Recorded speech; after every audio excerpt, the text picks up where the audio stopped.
Williams, he's checked in for Brad Dorton. Bill, we know about the love affair you have with the NBA, and you've written about it for so long. Started with the $4 ticket Boston with your dad. Yeah, my dad bought season tickets for the 1973-74 Boston Celtics, and it was only one ticket. And I think it was $4 a game, probably like $160 total.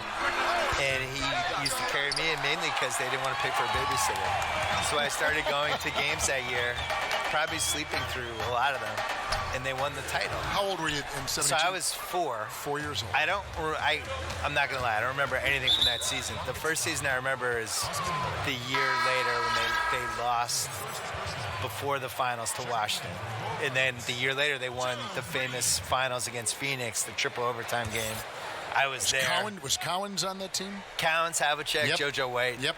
And I was at the triple overtime game in the 76 finals. It was probably the most famous NBA game ever of the, the kids out there now would nominate like Game 7, 2016 or something. But triple overtime game was the famous game ever.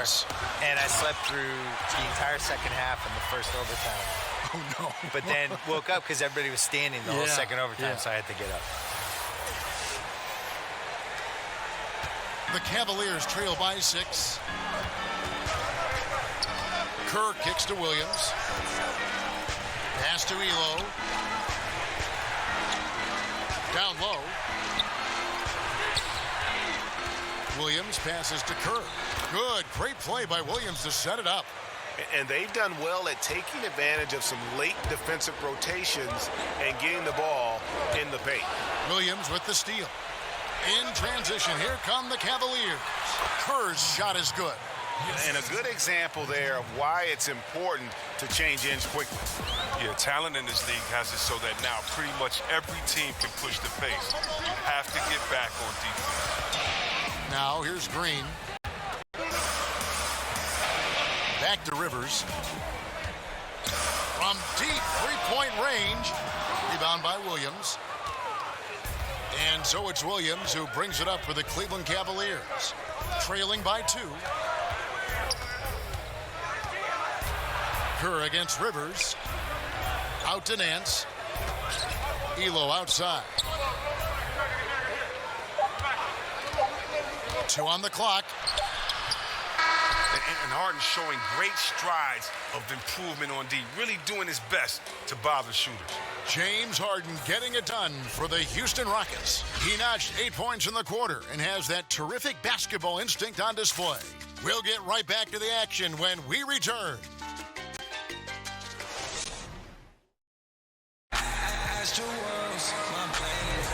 We welcome you back to Noche Latina. Becoming an annual tradition is always here on 2K Sports and always exciting. And looking at what we've seen from Houston, what do you guys think? Through that first one, they've turned this thing into a track meet. Well, I'll tell you what, when you allow them to speed up the tempo, there's a good chance you're going to fall behind. Bill, you've watched the NBA evolve. Talk about some of the biggest changes over the last decade you've seen. The three-point line and the three.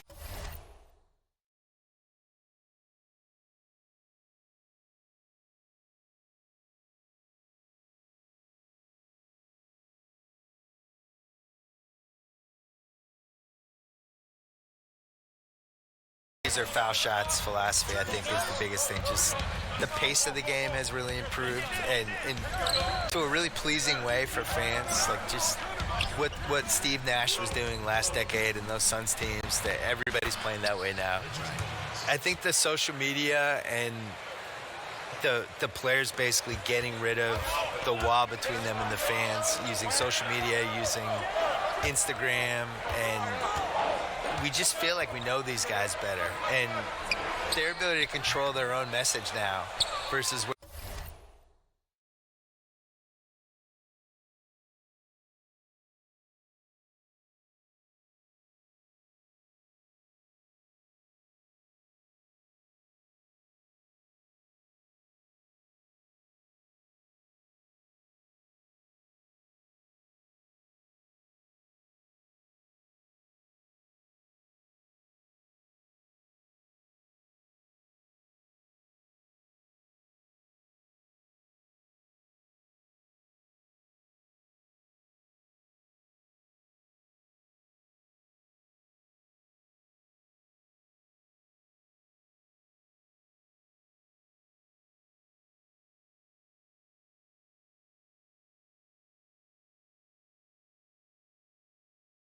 where they were 10 years ago. It all started with the decision in LeBron James and has carried through this whole decade. And these guys now, they can get whatever message out they want. They can criticize the president. They can criticize their own team. They can ask for a trade. If they get called out by some writer or somebody who writes a hit piece, they can go back at the guy and sick all their fans on the writer. They've got P.J. Tucker. Amon Shumpert is out there with Austin Rivers. Then there's Gerald Green, and it's Capella in at the center, locking down the middle. That's the group starting the second quarter for the Rockets. And the foul is on Reggie Williams. That's his first foul. The Rockets making a switch here. Paul's checked in, and then for Cleveland, Williams comes in for Larry Nance. And it's Price in for Steve Kerr.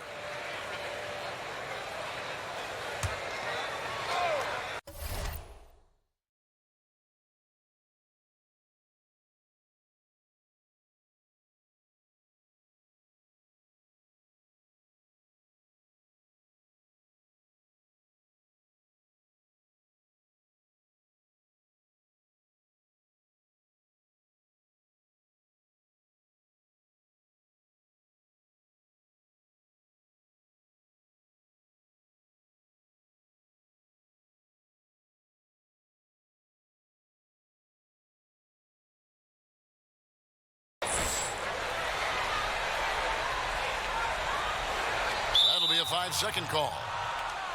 And a chance now to look at the schedule for Houston.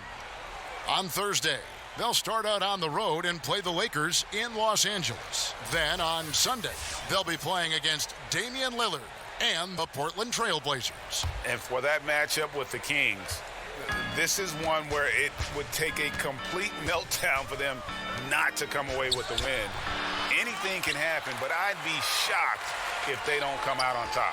Going back to our topic from a moment ago, Bill, you mentioned the interaction between players and social media and how that's become a new facet, a skill we're seeing daily from players.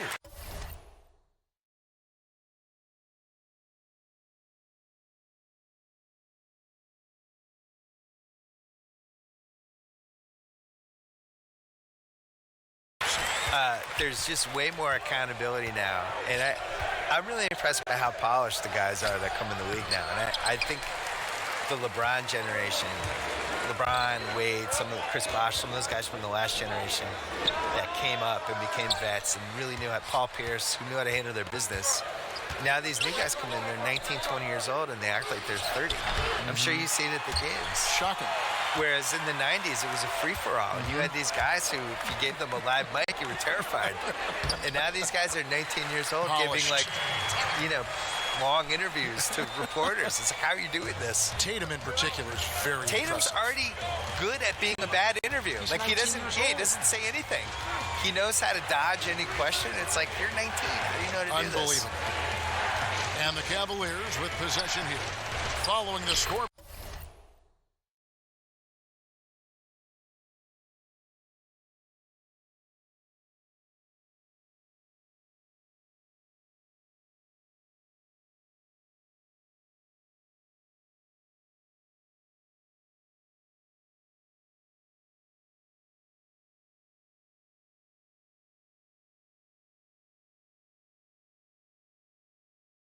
By Houston. That one's in there. Rocket lead is cut down to just 2 points on the bucket from Williams. Bill, you've done quite a few player interviews over your life, and I'm sure there are some guys that have surprised you with what they've got to say. Yeah. I think we're in a really cool generation with basketball players where they're these really thoughtful guys who aren't afraid to share stuff. You know, some of the guys try to protect their images and their manufactured reputations, I would say, to some degree, but for the most part, the candidness of some of these guys, you can't hide on a podcast.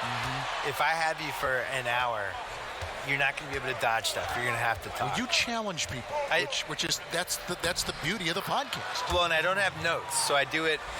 I'm looking at you, you're looking at me, and we're going. And That's you got to be ready. That's how Larry King used to do it. Yeah. So some guys are ready. Like Durant was great. Durant was ready to talk, and we did 5 podcasts, and everything's on the table with him. But my favorites are, somebody like Kyrie came in, really smart, kind of sort of ready to go, but not totally, but then got into it. And those are usually the best ones. And guys,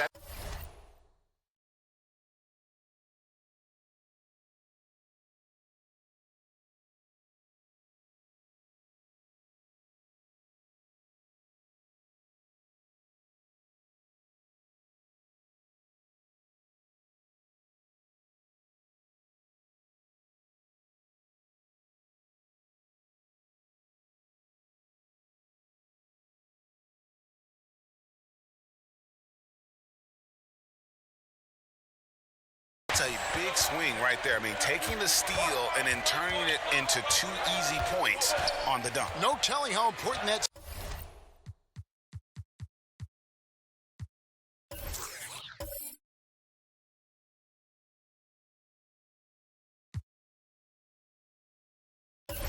sequence could turn out to be. Yeah, guys. I mean, in a close game like this, that can really get a team rolling.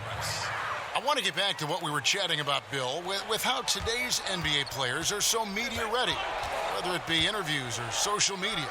Your take is really interesting. I think in general, all these guys, the guys now are so used to talking to people and being in front of people, and, you know, they're not surprised by questions, and they know how to handle themselves. They know how to not get in trouble, and they're comfortable. Plus, Maybe they've kind of grown up with you, though, too. You know what? You've been relevant for many years. Well, they've grown up with your stuff. To be honest, a lot of them just know me as the white guy on NBA Countdown. They might not have read me, but they remember like that year I was with Jalen Rose, you know. But what's weird is I think you'd be surprised. More have I think. Well, you know this too. When you're on TV, the credibility you get from being on TV, I wasn't prepared for within the NBA. Oh, really? I think that's true, yeah. I think it's like, oh, he's on TV, he's okay. And maybe they don't agree with you all the time, but you've passed some imaginary checkpoint with those guys. Well, you may think that TV was your validation. This is going to be your validation. Oh, 100%. 2K. This is it. I'm stamping you right now. This is better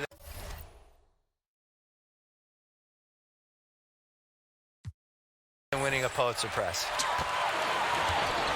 Well, we want to thank the sports guy for being here. Enlightening as always. Bill, what a pleasure. Thanks for joining us. Oh, I hope my son was impressed. Thank you, Kevin. I'm sure he was.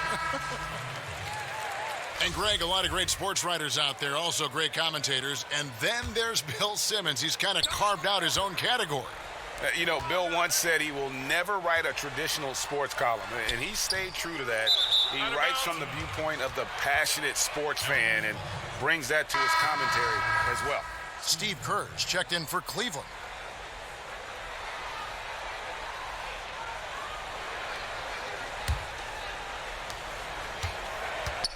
And here's Price. He brings it up for the Cleveland Cavaliers. They trail by 1. Williams kicks to Price. Oh, Nance in position. Hammers the alley-oop through. We've seen the lead change hands quite a bit in this one. And guys, I think each team knows they can win this game. Just a matter who can catch that momentum. And that was an unleashed chaos moment indeed. What a spectacular play. Sponsored by Under Armour Hover Havoc. And so it's Cleveland with it. To the inside. And then slams it in. And he's an automatic finisher when he gets into that area. He is, and he picks the simple one-hand stuff to get the 2 points. Now here's Rivers. No points in the game yet for him.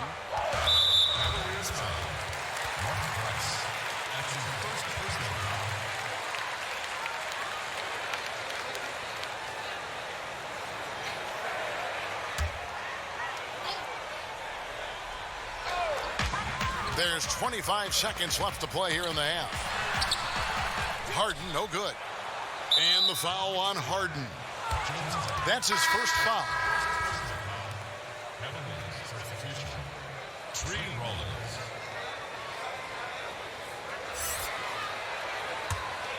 The Cavaliers leading by 3, and they have certainly been looking locked in offensively. They sure have, staying aggressive and playing under control. Jordy, no luck. Tucker bounce pass. 4 seconds left. And Harden gets it to go in on the assist from Tucker. And that's now 10 points for James Harden. Amazing feel for scoring on the interior. I mean, Harden, he's excellent at mixing it up. And that's it for the first half of action. What's been a very close game here. Cavaliers ahead, up by 1. We'll be back shortly live from Houston, Texas.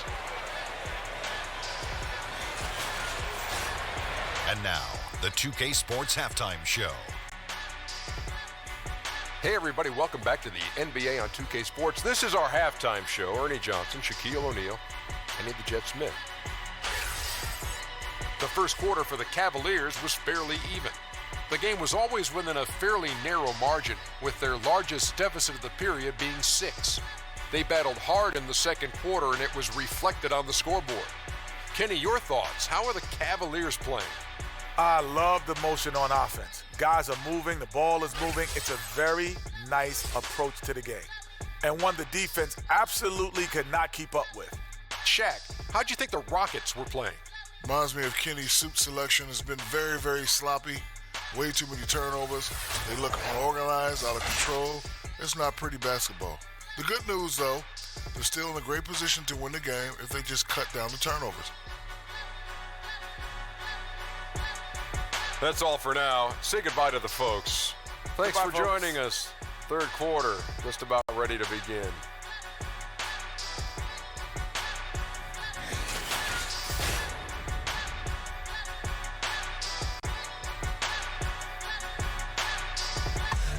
Welcome back, everyone. The sign says, "We love Houston." I think it speaks for all of us.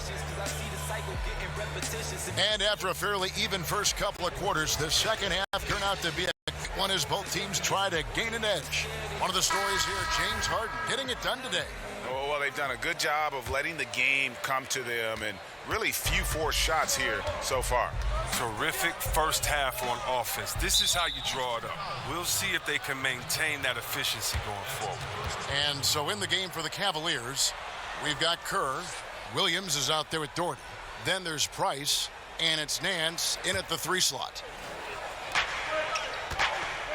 On the inbound, Williams passes to Doherty. Kicks it to Kerr. Cleveland moving it around. Here's Williams. Tried to bank it in, but he misses. And they haven't been able to turn it into a big lead, but their rebounding advantage is starting to add up. And as soon as Harden puts the ball down on the floor, you know he's trying to take it all the way, and he's not afraid to get hit either. He's getting his first free throw attempt of the night right now. And he's been terrific, guys. I mean, the percentage right around 86%, so no doubt he's pleased with that.